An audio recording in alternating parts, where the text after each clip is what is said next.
Enrique Rojas Montes, Spanish doctor of psychiatry, Opus Dei supernumerary, author of numerous mental health books, and beloved psychologist of the elite, is a man with a taste for the finer things in life, specifically fine wine and art. He promotes an image of caring concern and compassion, offering insights into his specific interests, the promotion of greater happiness and satisfaction in all people.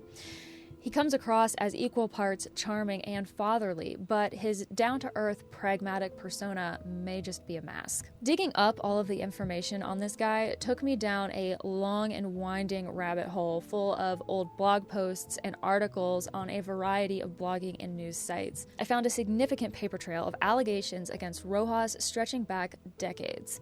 Thanks to those numerous posts and all the receipts that people went to the trouble of including, the image of Enrique Rojas Montes that emerges is pretty far removed from the exalted, prestigious one that he and his friends promote through the Spanish media and society.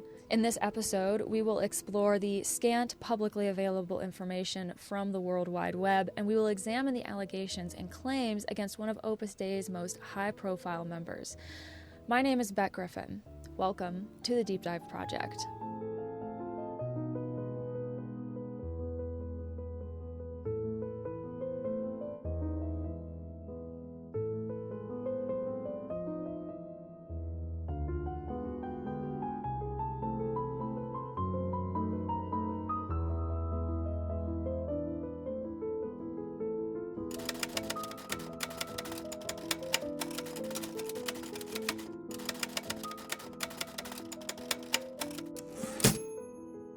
Now, it should go without saying, but I need to issue a couple of quick disclaimers.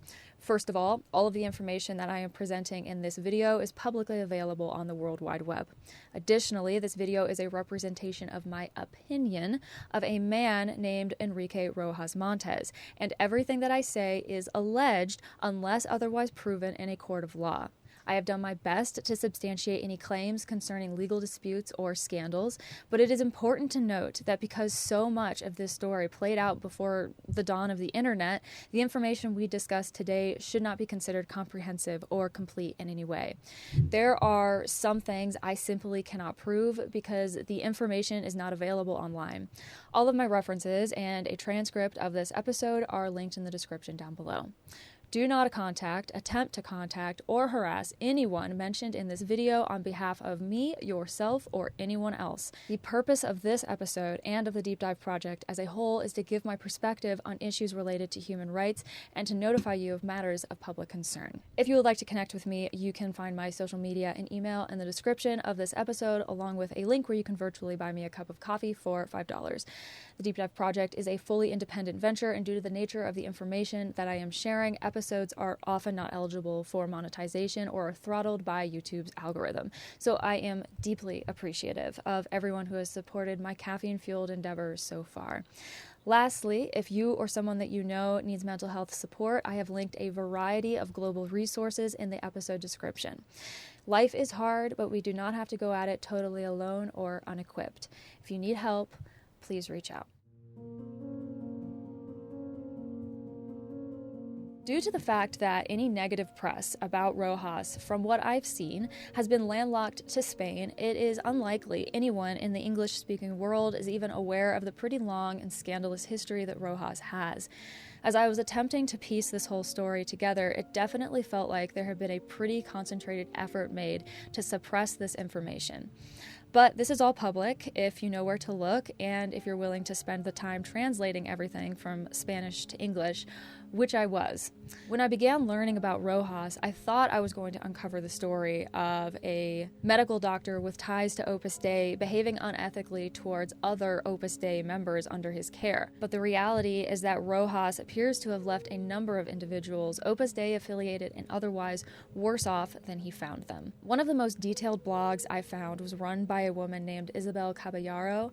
On her blog's profile, she wrote that, "My name is Isabel, although sometimes on the internet I identify myself as Al Alba because despite having no psychiatric or criminal record, they come to get me at dawn, almost at daybreak, during those hours when there are never any witnesses. Enrique Rojas, colluding with the father of my children and my eldest daughter, tried to remove me from the picture.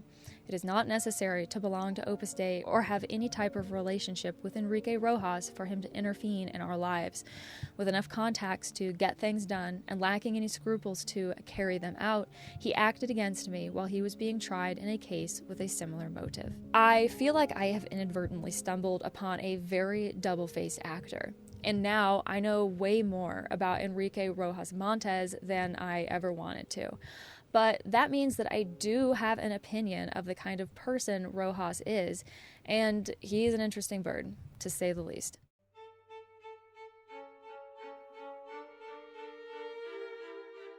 The majority of the information that I learned about his professional career and accolades came from a January 2024 article on El Mundo titled "Copyright Brick and Wines: The Origin of the Millionaire Fortune of the Psychiatrist Enrique Rojas and His Family." The so-called psychiatrist to the elite, Rojas is an Opus Dei supernumerary whose wife is also reportedly an Opus Dei as well. He has been a prominent Spanish psychiatrist known for his controversial views on a variety of topics. He runs the Rojas Estape Institute, a practice that he inherited from his psychiatrist father, Luis Rojas. The practice is located on 100 Serrano Street in Madrid, which is noted to be the most expensive street in Spain. Rojas has published several books focusing on mental health and personal well-being. However, some of his views, such as those regarding homosexuality, have sparked significant criticism. He has described homosexuality as a disorder that he believes can be treated, a stance that aligns with outdated and widely discredited perspectives on sexual orientation. I wonder which, if any, other outdated and discredited views Enrique still clings to. Rojas' work and opinion have generated considerable debate, particularly regarding the intersection of religion, psychiatry, and human rights. Rojas has been a vocal advocate for integrating faith into mental health care, arguing that spirituality is crucial for maintaining a balanced life. He has emphasized the importance of a well-rounded identity model and suggests that a successful life includes a balance between love, work, culture, and friendship. As a spiritual person, I would say that I agree that balance is important, but something tells me that Rojas and I might disagree over how that should be identified and expressed. Now, in addition to his achievements as a psychologist, Rojas found significant success in the world of real estate acquisition and leasing. Thanks to the success of the Rojas Estape business, Triana 88SL, which was founded in 1988, the family boasts asset value in excess of £5.5 million as of 2015. They also manage the Reyes Magos vineyard, which is located southeast of Madrid and produces Oikos wine, once again combining Rojas's passions. And for the record, this guy really likes wine, but we'll get into that in a little bit. The El Mundo article highlights the fact that even without these ventures into real estate and winemaking, Rojas would still be extremely wealthy from the royalties generated over the years, thanks to the success of his nearly 24 books. Between 2017, he had sold more than 3 million copies of over 20 books that he had personally written. All of them have ostensibly been successful and translated into various languages.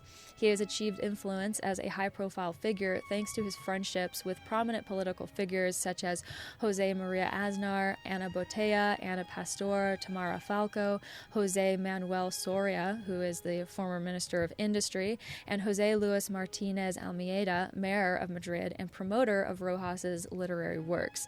These connections are what earned him the title of psychiatrist to the elite. I did some digging into these relationships and how they formed, and from everything that I have learned, they essentially stem from several key factors, but which all tie back to the fact that Rojas has become plugged into the conservative religious network in Spain. This has allowed him to form relationships with other high-profile Spanish figures who share ideological similarities and social networks.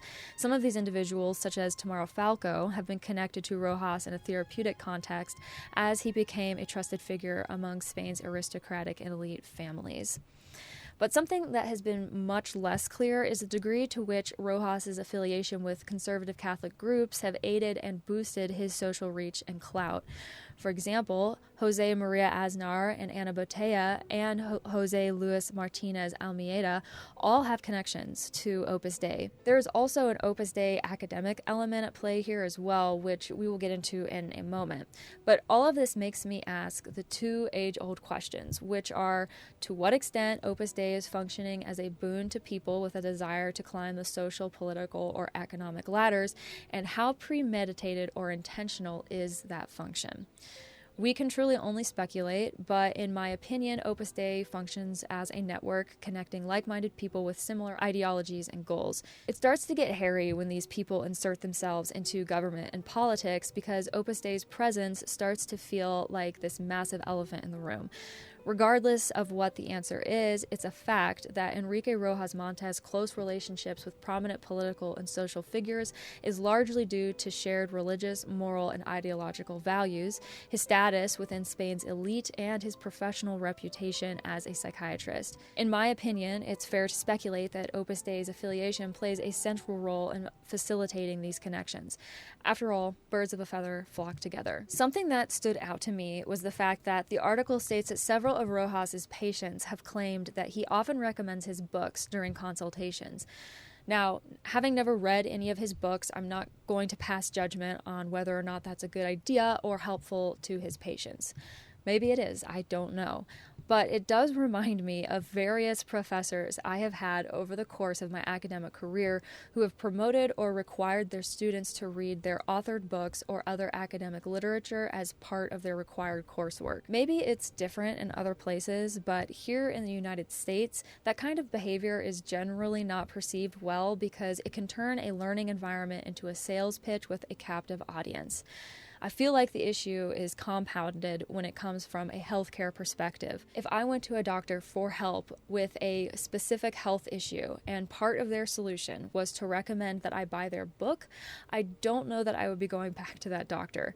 That's just me though. Again, maybe his books really are that good. Another interesting point is the fact that, according to the same El Mundo article, Rojas appears to promote alcohol consumption as an antidote to depression. It mentions this in at least two different points in the article. Quote, wine is an antidepressant, gets ghosts away from the mind, negative things. And, quote, one must have good health, a poor memory, and overcome seriousness, end quote. With the article going on to add that we might add drinking up to 3 glasses of wine, the limit of what is healthy according to the psychiatrist, end quote. This just seems like tremendously bad advice. Now, to Rojas's credit, I don't know for certain that he was the one promoting 3 glasses of wine a day because that's not a direct quote in the article, but it implies that he does because it states that 3 glasses of wine is, quote, the limit of what is healthy according to the psychiatrist, end quote. Maybe that line was intended to be taken tongue-in-cheek and that fact got lost in translation for me. I have no idea. But a quick internet search told me that the consensus among researchers is that moderate intake of wine is defined as up to 1 glass or 5 fluid ounces of 12% alcohol wine per day for women and up to 2 glasses or 10 fluid ounces of 12% wine per day for men. So 3 glasses of wine seems like a lot. Maybe the wine in Spain is weaker, I don't know. I know that the culture and attitude towards alcohol is quite a bit different overseas, so maybe 3 glasses of wine is nothing for your average Spaniard. Now, what is a direct quote was Rojas' statement that a poor memory is necessary for good health and happiness. He said that, quote, one must have good health, a poor memory, and overcome seriousness, end quote. I wonder why Rojas, a licensed psychiatrist, would advocate forgetting things as an appropriate mental health strategy. To play devil's advocate for a moment, I can imagine that perhaps he intended the statement to be taken lightly and that it was not an indication of any type of concerning or troubling ethic. But considering what I have learned about Dr. Enrique Rojas, I'll reserve the right to my own opinion and state for the record that from my perspective, in my opinion, I find that hard to believe. And not for nothing, but repressing thoughts and emotions is generally not something mental health advocates promote because it has been correlated with numerous negative health outcomes, including premature death. But, okay, so he said some controversial things and might be a bit of a bigot, not exactly breaking news. If that were all there were to say about him, there would be no real point in this episode. But as it turns out, beneath the fluff social articles promoting his wealth and public success lurks a shadowy past full of lawsuits and civil convictions. It's the type of past someone like Rojas would be eager to leave dead and buried. And considering how tricky some of this was to figure out, it's not hard to feel like someone was trying to do just that.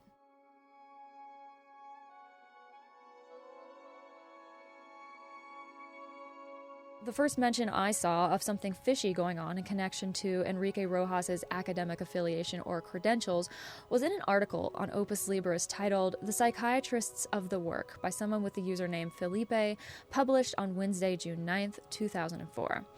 Felipe takes a pretty dim view of the role psychiatrists occupy within Opus Dei. He wrote, "The psychiatrists associated with the work should be expelled from the Medical Association or the Association of Psychiatrists because they traffic in the ethical confidentiality owed to every patient. Currently, in Spain, there is one very famous individual named Enrique, not to be confused with Luis Rojas Marcos, a psychiatrist in New York and a legitimate professional, who, with the double-speak and half-truths so typical of Opus Dei, is passing himself off as an authority. However, if one reads, meaning if one makes the promise or sacrifice to read some pages of his books, one feels the urge to call upon purifying fire to do something about it. Cheered on by media outlets sympathetic to Opus Dei in Spain, he appears on televised debates and publishes articles that are truly alarming. Woe to those who fall into his hands. Do his professional peers not realize the manipulation? Are we the only ones speaking out?" In 1988, Rojas was involved in a legal case concerning the misrepresentation of his academic credentials. The lawsuit was initiated by the Complutense University of Madrid for defamation concerning Rojas's false claims of being a professor at UCM. The court found that Rojas had falsely presented himself as holding a position that he did not have and ruled in favor of the university. As a result, Rojas was fined 2 million pesetas, about $1 million US, for his false claims about his professional affiliation. One would think that being fined for that much money once would be enough to deter someone from doing anything to put them in that position ever again.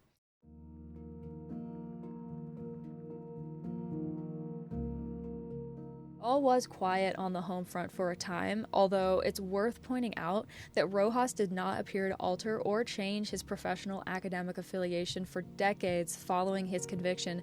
$1 million fines be damned. But in 2005, someone discussed Rojas in a post on Opus Libris once again. Someone with the username Angeles Sanz posted the following to Opus Libris, quote, "The supernumerary psychiatrist of Opus Dei called Enrique Rojas, who treats members of the work to persevere, is not a professor of psychiatry at the Complutense University of Madrid, as he makes himself out to be both in the back covers of his books and at the events to which you are invited. I send the following proof." Sands included a blurry photocopy of a page bearing Madrid University letterhead and address with a transcript stating, quote, "In relation to your writing dated February 1, 2005, we inform you that Dr. Enrique Rojas Montes has not been and is not a professor of psychiatry at the Complutense University of Madrid. What we communicate to you is for the appropriate purposes. Signed, Tomas Ortiz Alonso, professor and director of the Department of Psychiatry and Medical Psychology, UCM Faculty of Medicine." When I initially found these accounts and set about trying to validate them in some way, which is always difficult, this particular situation confused me the most. It is incredibly difficult to piece together a coherent timeline, but based on what I've read, it seems like Rojas was once a teacher at UCM in some capacity, although by the time these accusations began to surface, that had become a thing of the past. But most of what I read indicated he was teaching psychiatry. At the same time, however, based on documentary evidence that I will get into, it seems highly unlikely that Rojas ever taught at UCM in any capacity whatsoever. It was only after spending quite a bit of time reading through blogs and articles and old forum posts that the truth began to take shape. Rojas's professional and academic career may, allegedly, be a lot less straightforward and honest than it now appears to be.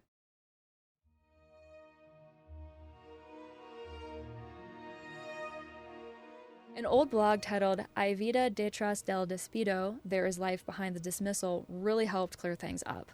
Try to stay with me on this because it is a little confusing, but I'll break it down in basic terms.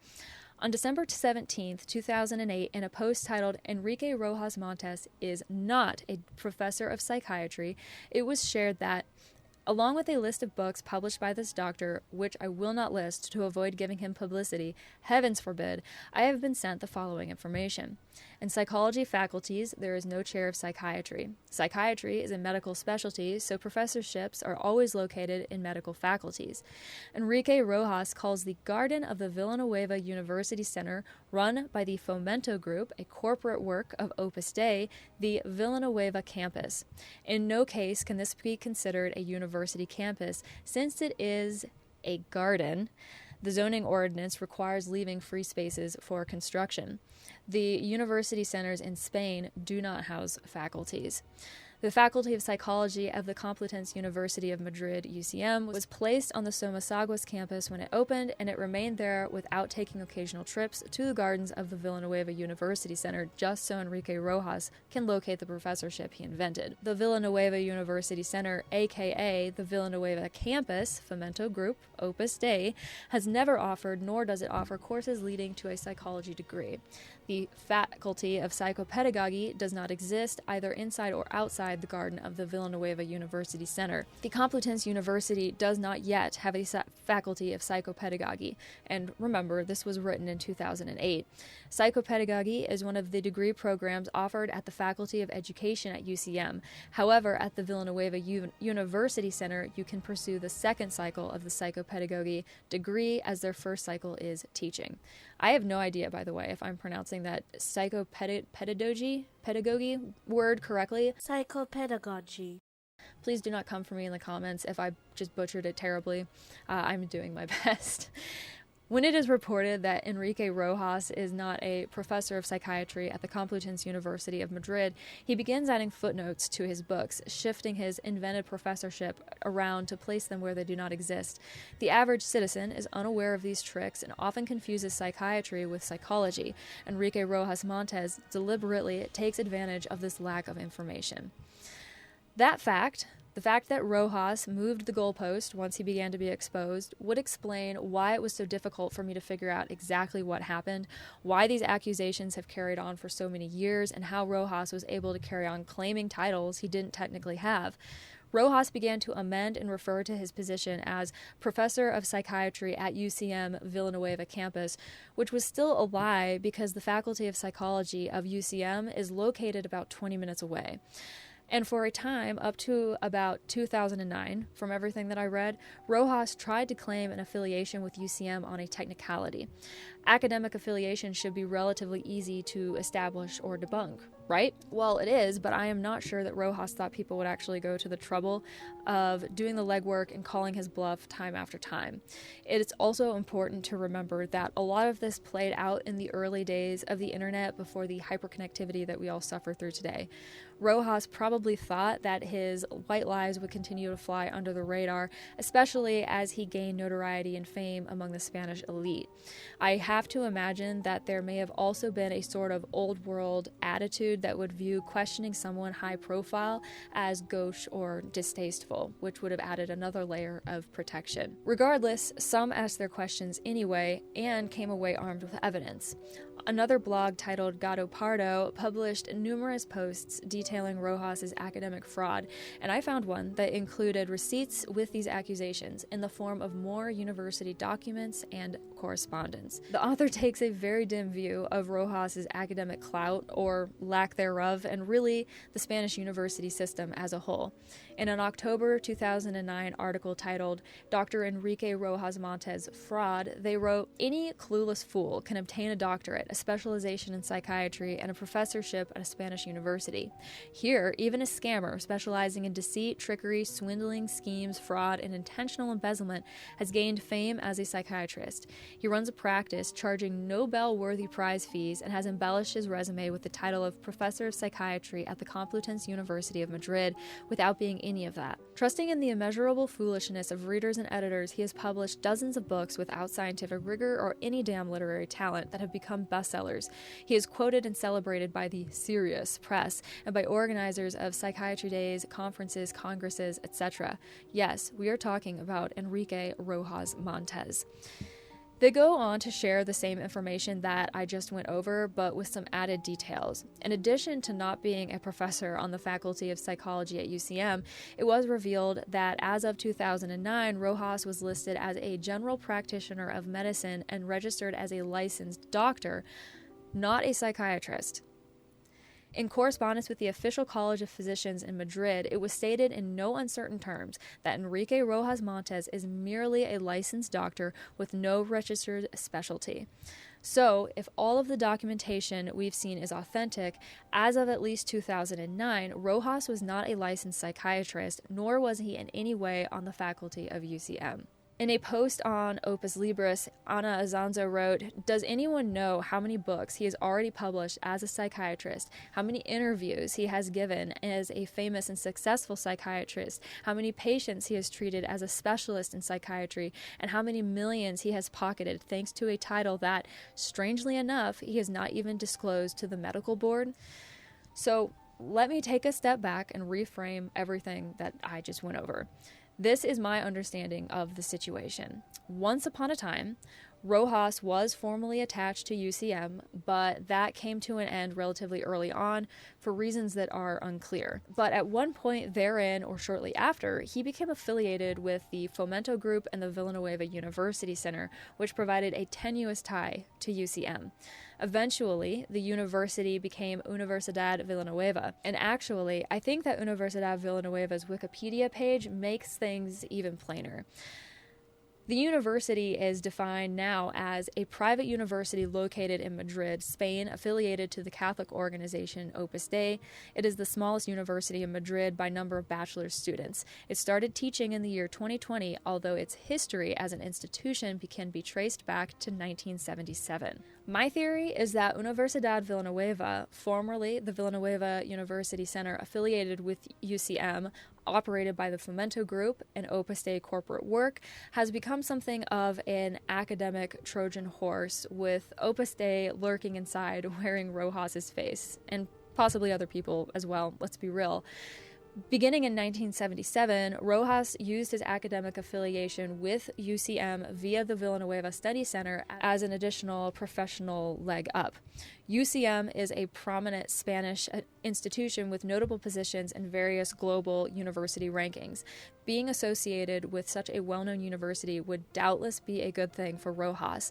The publicly available information about the history of UV makes that pretty clear. Quote, Universidad Villanueva, located in Madrid, Spain, has its origins in 1977 with the establishment of the Fomento Teaching School, which is affiliated with the Complutense University of Madrid. In 1997, the Centro Universitario Villanueva was founded, also attached to the Complutense University, initially offering a law degree. That same year, an agreement was reached for the incorporation of the studies of the Escuela de Magisterio de Fomento. Over the years, the institution expanded its academic offerings to include degrees in psychopedagogy, journalism, advertising and public relations, film studies, business administration and management, and psychology. After 23 years as an affiliated center, it gained recognition as a private university in 2020 and began its activities as such in the 2020-2021 academic year. While specific details about the university's funding sources are not publicly disclosed, it is known that the Universidad Villanueva is affiliated with the Catholic organization Opus Dei. The organization comprises two colleges, the College of Social and Legal Sciences, offering degrees in fields such as business administration, law, education, communication, and psychology, and the College of Health Sciences, offering degrees in psychology. It is also important to mention that in addition to 1977 allegedly being the year that UV began, although it wouldn't become known by that name until 2019, it was also a significant year in Rojas's professional career because that was when he began to claim that he was the chair of psychiatry at the Complutense University of Madrid, something which undeniably elevated his prominence in the field of psychiatry in Spanish society. And there you have it. As his white lies began to be exposed, rather than coming clean and finding a new path in life, Rojas appears to have doubled down, using this university center turned private institution as cover. But that cover got blown repeatedly, necessitating constant amendments, footnotes, and lies, and ultimately resulting in the legitimizing of UV as a private educational institution. That is just my personal theory and speculation because there probably isn't really any way to know for sure. Publicly, UV states that its transition to an independent status was driven by a desire for greater autonomy in educational and administrative matters. While Rojas has a relationship going back decades with the Fomento group in all iterations of Villanueva, it's impossible to know how much, if any, of Villanueva's evolution over the years and Rojas's relationship with it are a result of Rojas needing academic clout that he could not apparently get any other way. It is strange to me that someone who is ostensibly intelligent and literate would need to fudge the facts about something like academic affiliation. From what I can tell, based on what I found online, at some point between now and the early 2010s, mention of Rojas's affiliation with UCM in the press finally began to fizzle out. That puts us at more than a decade since he was convicted of defaming UCM, but hey, better late than never, I guess. In the end, Enrique Rojas Montes got what he wanted and can finally say that he is a professor of psychiatry at a rural university called Villanueva, and for the first time since 1977 actually be telling the truth.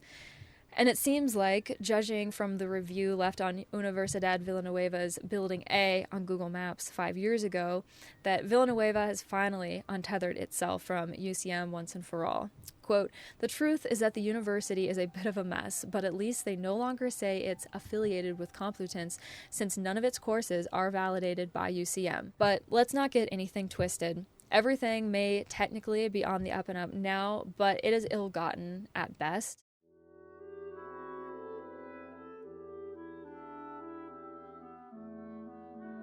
Now, before I end this segment on Rojas's academic and medical duplicity, it's worth mentioning that the entire snafu surrounding UV and UCM is not the only institutional inconsistency on Rojas's record. Starting in 1984, he began to claim the title of Professor of Psychiatry at the Faculty of Medicine at Badajoz, a satellite campus of the University of Extremadura, UNEX. And today, his Wikipedia page states that he is, quote, Professor Emeritus of Psychiatry of UNEX, although I couldn't find any information on when that went into effect. But interestingly enough, a 2009 article written by a woman claiming to be a victim of Rojas's stated that he allegedly never actually even served in that capacity at Badajoz. According to her, eyewitnesses stated that the arrangement only lasted about 10 minutes before Rojas applied for a leave of absence, alleging incompatibility with his schedule at UCM. You know, that other Spanish institute that he was fudging the facts on. And all of this has been corroborated by Professor Calcido Ordóñez and by UNEX's own records. And here's the thing. The leave of absence was granted under false pretenses because, as we already established, Rojas never actually taught at UCM to begin with, but Rojas never returned to teach at UNEX, and at some point his leave of absence became an emeritus professorship, and once again, Rojas had managed to secure an academic credential under some apparently bizarre circumstances.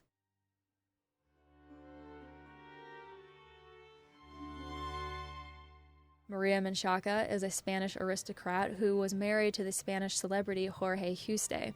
Their relationship had been highly publicized, and it became the center of a controversial and bitter divorce that Spanish media reveled in. This case became increasingly contentious as prominent figures like Rojas became involved. Testimony suggested that Rojas's actions involved not only false documentation, but also attempts to sidestep justice through personal connections and potentially corrupt practices within the legal and medical fields. On March 9, 2009, an article in El Mundo revealed that Rojas had been fined for violating patient confidentiality, fining him 2 million pesetas, which is equivalent to just shy of $1 million US, paid to his victim, Maria Menchaca. Rojas became involved in Menchaca's care during a period of domestic unrest in Menchaca's marriage. Menchaca, a viscountess and an example of the elite clientele that Rojas has traditionally catered to, was married to Jorge, but they divorced in the 90s. Leading up to that divorce, in an effort to save the marriage, Menchaca went to Rojas no less than 11 times between December 1991 and February 1992. A year and a half later, during divorce proceedings, Rojas submitted a psychiatric report on Menchaca, which stated that she had an immature personality with histrionic and narcissistic tendencies and clear and serious emotional and personality incapacities, which made her unfit to parent the 3 children she had had with Juste, the ultimate motivation behind involving Rojas in the divorce proceedings. The move completely blindsided Menchaca, who had been unaware that her personal history would be used against her in court. So she took him to court, stating that Rojas violated the most basic professional confidentiality, handing over my psychological report, completely false, by the way, to the opposing party without my knowledge. He, who talks so much about ethics, acted immorally. Madrid's Court of First Instance, number 43, ruled that, quote, it is not difficult to deduce that the friendship, to a greater or less degree, between Mr. Juste and Dr. Rojas Montes was decisive for the issuance of the report. It is equally undeniable that the defendant knew that his report, which was clearly unfavorable to Mrs. Menchaca, would cause serious harm to her, which increases the severity of his breach of professional obligations. Doctors are supposed to be held to a high ethical standard, and Rojas clearly violated that standard in allowing his apparent friendship with Juste to trump the privacy of his patient. I think that the divorce must have been pretty ugly, and Juste hoped to sway the court in his favor when determining who would be awarded custody of their children. Rojas was not convicted in a criminal court for breaking patient confidentiality, but he was fined in a civil court nonetheless. During and following the court case, other accusations of misconduct and malpractice were made against Rojas, alleging that Rojas would use his position as a doctor to act in conspiracy with the patient's spouse or other family members, often in an effort to help the patient's family get something that they wanted out of the patient, even if it was just their compliance and submission. Maria Menchaca's case has been that I could find the only case brought against Rojas in a court of law, but her accusations against Rojas of manipulation, slander, betrayal, psychopathy, and cynicism are in good company. And here are some examples. This individual goes as far as issuing official medical certificates to husbands, prescribing the psychiatric confinement of their wives, even though he has no relationship with them or has not examined them before issuing the certificates. If one certificate doesn't achieve the objective, it's no problem. Enrique Rojas issues another one once he learns of the failed attempt. Needless to say, this man always acts behind the backs of his victims. No one reports Enrique Rojas' malpractice. The environment does not suspect anything. It is believed the victim is in the hands of a professor of psychiatry at the Complutense University of Madrid, and Rojas is ensured that everyone around her believes she is mentally ill, so any deterioration in her condition won't be surprising. He tries to remove any adults who inconvenience him by all means to achieve his goals, which, in my opinion, are to extract as much money as possible and recruit for Opus Dei, or, in its place, to bring the Opus Dei organization closer to everyone he can, in case they can become continuous donors, supporters, and collaborators. Enrique Rojas is not a man of science, but a man of ultra-Catholic ideology, who tries to impose it at any cost when he sees any possibility, and the risk to him is not excessive. Spain enacted Law 41/2002 in November of 2002 for the purpose of regulating patient autonomy and health documentation and information-related rights and obligations. The law reinforces the principle of patient autonomy, and a breach of Law 41/2002 that constitutes a human rights violation could lead to legal recourse both within the Spanish legal system and possibly in international human rights courts. The severity of the violation would determine the level of legal action taken, which could range from civil suits to criminal charges or even international human rights complaints. So suffice it to say that this is an extremely grave matter, and the allegations made against Rojas should not be taken lightly.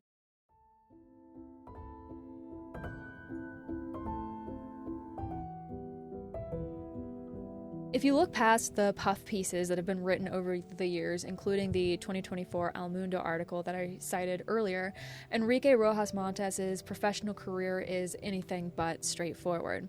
Attempting to establish a clear chain of events, particularly throughout the years preceding and during Rojas' various legal troubles, is difficult, bordering on impossible. But two things are certain. Scandals aside, Rojas has apparently managed to sail through the turbulence with his public persona and not insignificant wealth more or less intact. But he has also left a trail of individuals behind him who wish they had never met him. In 2018, Rojas was featured in a public piece about the 74 most influential faces of Opus Dei. The article identified Rojas as psychiatrist, specifically to the Spanish elite. He is also featured on the Club of Rome's members webpage. The Club of Rome identifies itself as, quote, a platform of diverse thought leaders who identify holistic solutions to complex global issues, drawing on the unique collective know-how of our 100 members, notable scientists, economists, business leaders, and former politicians.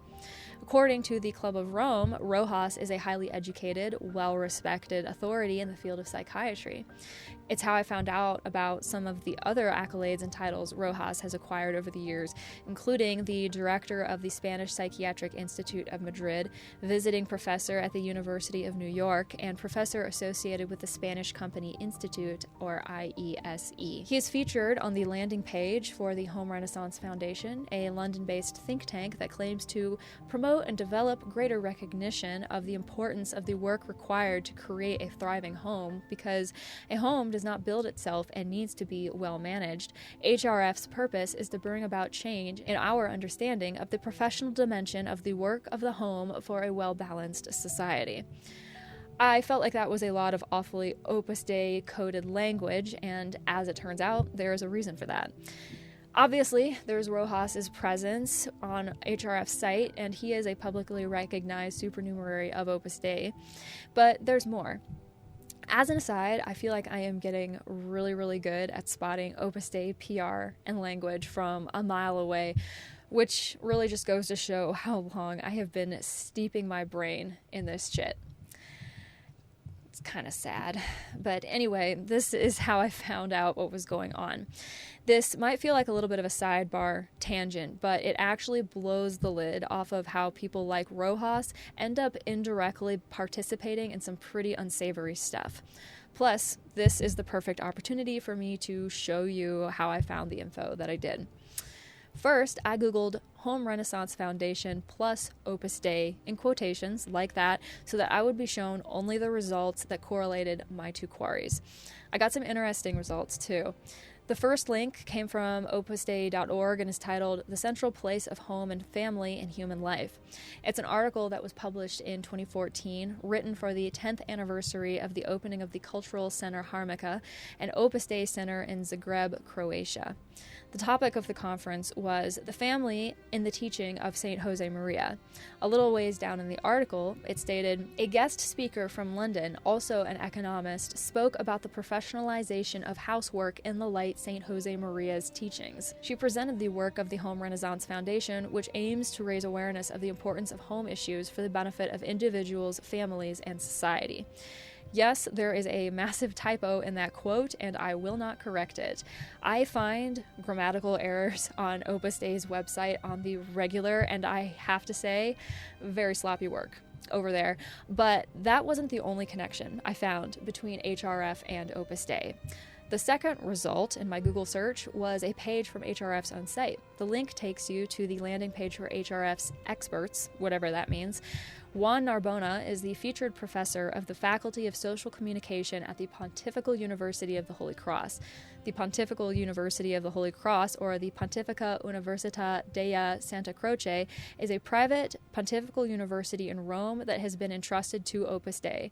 Fernando Ocaires, Opus Dei's current prelate, is the chancellor. It's about as Opus Dei of a university as it could possibly be. HRF's expert, Narbona, is a professor at that university. According to that website, Narbona is also the worldwide editor of opusdei.org. So all of those typos that I just mentioned are typos that Mr. Narbona or his underlings should have caught. But they didn't. Like I said, It's sloppy. He has also reportedly written 3 different books and contributed to several international publications. There were more results for HRF. I started seeing results for Opus Dei articles that seemed written to correlate caring for a home with domestic work. In Opus Dei, that phrase can really only correspond to one thing: the institution's servant class, the assistant numeraries, although they may sometimes throw the supernumerary wives and mothers a bone as well. For example, there's a 2017 article on opusdei.org titled "Domestic Work Holds Significance for Business Schools," in which Dora Del Hoyo, one of Opus Dei's earliest female members, was identified as the topic of an international study involving 94 countries. I'll give you one guess what I think that is really about. It's not about improving the home lives of ordinary people, although that's certainly the mask. A little further down, I saw a linked PDF with the title Home Renaissance Foundation Working Papers, published on March 2011, and outlines the competency curriculum for the bachelor's degree of Hospitality Management, ESDAI. ESDAI is connected to Opus Dei via umbilical cord because, according to HRF's own working papers, it emerged as part of the initiative of the founder of Opus Dei, Jose Maria Escrivá de Balaguer, to train women as managers of the services with the necessary skills for this task. And there's more. I kept pulling this thread. Further down, I found a linked PDF titled Annual Report 2020 from Limmat Stiftung. Limmat Stiftung is a Switzerland-based umbrella foundation, which is the type of large charitable foundation that allows individuals to establish smaller, dependent sub-foundations under its structure, which liberates donors from all of the usual administrative tasks that running a charity would normally entail. Founded in 1972 by people affiliated with Opus Dei, Limmat Stiftung claims to be the oldest umbrella foundation in Switzerland with a specific focus on the training of trainers as well as the promotion of women and children. According to an article from the Swiss-German news site Blick, Limmat finances educational and social projects. Everything on their site seems to be worded pretty vaguely, so it's hard to tell what the charity actually does. But its 2020 annual report outlined a variety of projects aimed at children, youth, and adults. Opus Dei is mentioned 3 times in that annual report. On page 19, under Other Projects for Youth, it states that the Limmat Foundation has supported female students of the Institut Supérieur des Sciences Infirmières, ISSI, annually since 2011. Some of the trainee nurses subsequently work at the Moncole Hospital, an initiative of members of the Catholic Prelature of Opus Dei. The graduates of ISSI are highly sought after also in other hospitals in the Dominican Republic. On page 23, in a blurb discussing microenterprise training in Peru, it states that the local partner, Cadespa Peru, founded by members of Opus Dei, has developed the idea of processing these plantains into flakes, flour, and fiber textiles. I never thought that I would encounter Opus Dei in food science, but here we are. I'm not sure how I feel about that, but lastly, on page 25, under Other Projects for Adults, I found Limmat Stiftung's tie to HRF. For London, England, the home as source of well-being, it states that HRF, founded by members of Opus Dei, researches and propagates the importance of the work that creates a home and the family a source of strength and a place of security, because the well-being of the individual and the family has a positive effect on the cohesion of society. That's a bunch of word salad, but here's what I think it all really boils down to. HRF, Limmat Stiftung, and Cadespa Peru are corporate works of Opus Dei, meaning they were founded by members of Opus Dei, but the organization insists that it has no vested interest or attachment to them.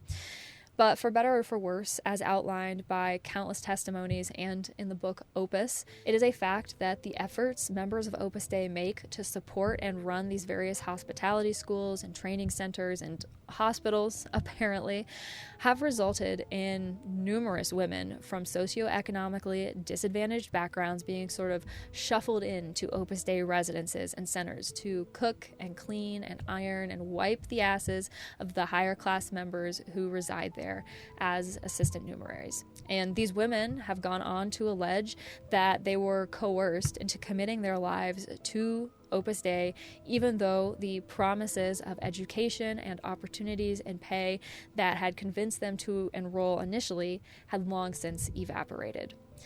This is a small slice of the Opus Dei web, and Enrique Rojas Montes is connected to it all. Throughout the entirety of 2024, Rojas appeared at a variety of speaking events, podcasts, and programs, continuing to wax eloquent on subjects such as his vision of the concept of happiness, defined by the pursuit of a purpose in life, or moralizing conditions such as anxiety with positive anxiety and negative anxiety, and so on.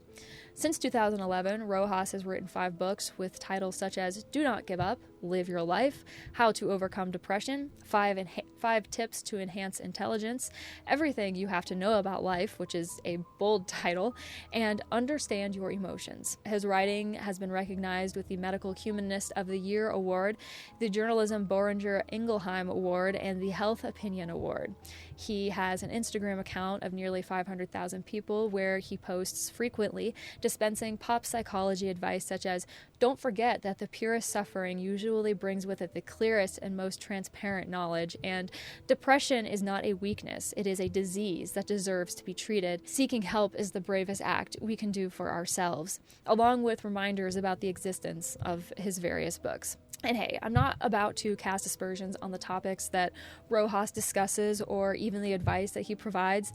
I am also not a psychiatrist, so who am I to say whether or not his advice is sound?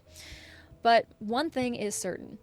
His particular focus seems to be on his idea of true happiness and on the prescriptive methods that he has developed to coerce the onset of that happiness in his patients and the fans of his books, although a number of people would probably say that their interactions with him left them anything but happy. The Enrique Rojas Montes that is in the public eye today is pretty far removed from the impression that he had on people like Maria Menchaca, Isabel Caballero, and a number of other individuals, both within and completely outside of Opus Dei.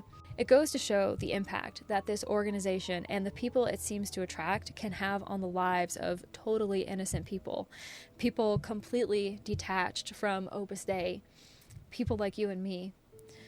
In the bio to her blog, Enrique Rojas, psychiatrist, lies, plugs, and tests, you know, the one that has the majority of the details that I learned about Rojas and Maria Menchaca in the UCM scandal. Well, in the bio of her blog, she wrote, I've come to the conclusion that this individual projects his own miseries onto others, and with psychopathy, perversity, Machiavellianism, premeditation, and treachery always behind your back, he attempts to annul those he considers obstacles to achieving his goals, wealth, and new recruits for Opus Dei. Of course, that's just her opinion. One woman out of billions. But after everything we've gone over in this episode, it's hard not to feel like something just is not adding up with this guy. Like, maybe he isn't the good doctor that he wants everyone to believe that he is.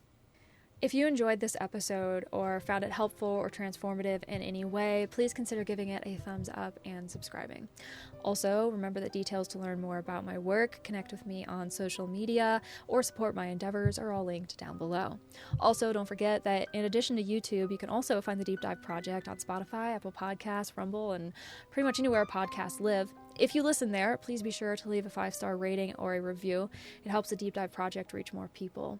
If you feel like hanging around, go check out some of the other playlists and content on the community tab over on my channel. Thank you for being here, and remember, nolite te bastardes carborandorum. Don't let the bastards drag you down.